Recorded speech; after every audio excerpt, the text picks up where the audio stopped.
Baking soda baking powder ছাড়াই আমি পোয়া পিঠা তৈরি করে দেখাবো। আর এই পোয়া পিঠাটা তাল দিয়ে তৈরি করে দেখাবো, একদম ফুলকো ফুলকো।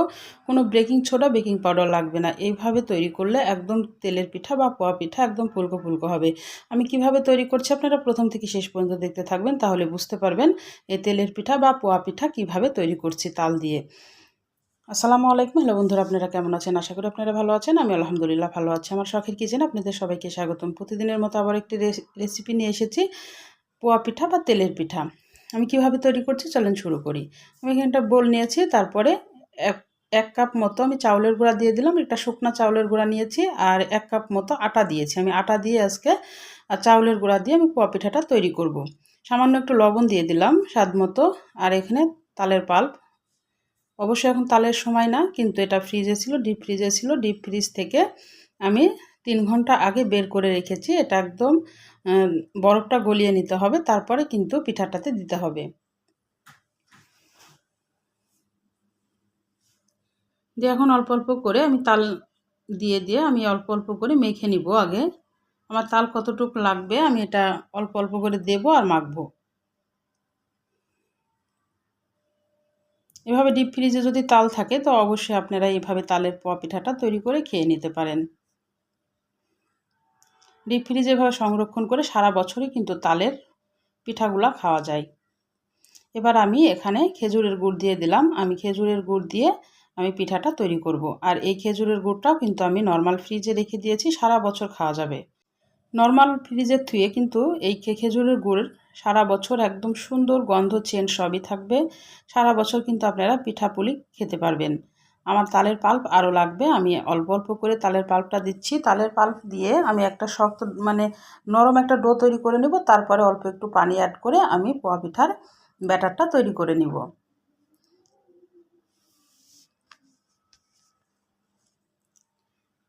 এটা ভালোভাবে 10 মিনিট ধরে এটা মেখে নিতে হবে। আমি অফ ক্যামেরায় কিন্তু ভালোভাবে এটাকে মেখে নিয়েছি, হাত দিয়ে একদম ফেটাইতে হবে। আর এবার আমি এই পর্যায়ে এখন পানি অ্যাড করব। আমরা যেভাবে বড়াটা তৈরি করি বড়ার মতো করে তাল দিয়ে তারপরে পানি অ্যাড করব। বড়ার যে ব্যাটারটা তৈরি করি সেভাবে আগে তাল দিয়ে ব্যাটারটা তৈরি করে নিব, তারপরে পানি অ্যাড করব।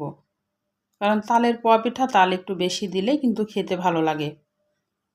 আমার পানি আরও লাগবে। পানিটাও কিন্তু অল্প অল্প করে দিতে হবে।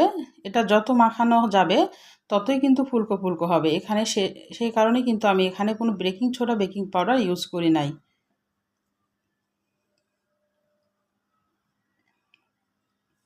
এখন হাত দিয়ে ভালোভাবে ফেটিয়ে নিতে হবে। দিয়ে এটা আমি 2 ঘন্টা রেস্টে রেখে দেবো। চাউলের গুঁড়া আছে, চাউলের গুঁড়াটা কিন্তু ফুলবে, এই জন্য আমি 2 ঘন্টা রেস্টে রেখে দেবো।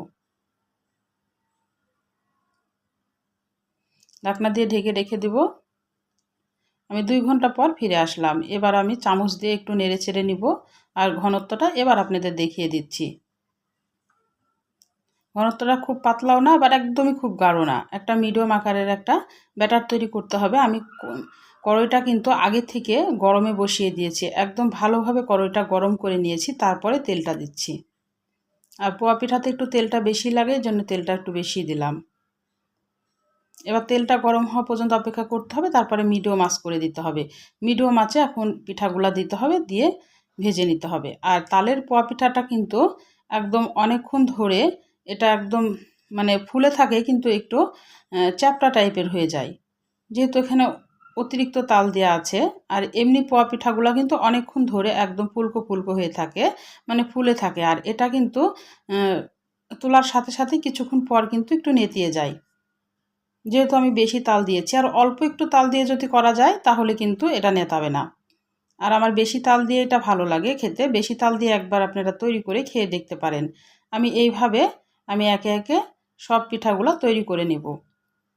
দেখে বুঝতে পারছেন একদম ফুলকো ফুলকো হয়েছে। আমি এখানে কিন্তু কোনো বেকিং সোডা বেকিং পাউডার কিছু ইউজ করিনি। তাহলে আমার রান্নার যদি কোনো অংশ আপনাদের ভালো লাগে প্লিজ আমার চ্যানেলটাকে সাবস্ক্রাইবার করে দিন, একটা লাইক দিয়ে রান্নাটা দেখা শুরু করেন, ছোট্ট একটা কমেন্ট করে জানান আমার রান্নাগুলো কেমন লাগে।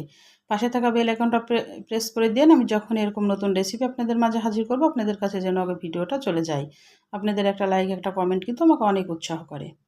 আমি একে একে এইভাবে পিঠাগুলো সব ভেজে নেব। আর নিচ থেকে একটু উপর থেকে তেল দিলে সুন্দরভাবে কিন্তু এটা আবার ফুলে ওঠে।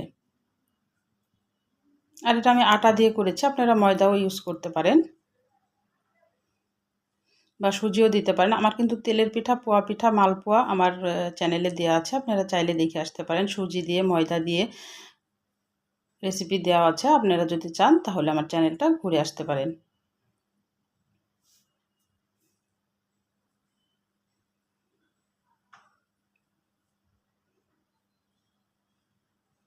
এটা তোলার সাথে সাথেই অতিরিক্ত তাল দেওয়ার কারণে এটা তোলার সাথে সাথেই কিন্তু একটু চ্যাপ্টা হয়ে যায়। খুব সুন্দরভাবে তেলের সাথে ফুলে থাকে কিন্তু আর তারপরও আমি কোনো বেকিং সোডা, বেকিং পাউডার দিই নাই।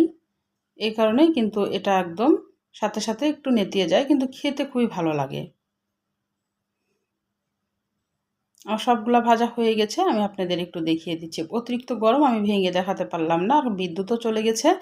তাহলে আজকের মতো বিদায় নিচ্ছি। আপনারা সুস্থ থাকবেন, ভালো থাকবেন। আল্লাহ হাফেজ।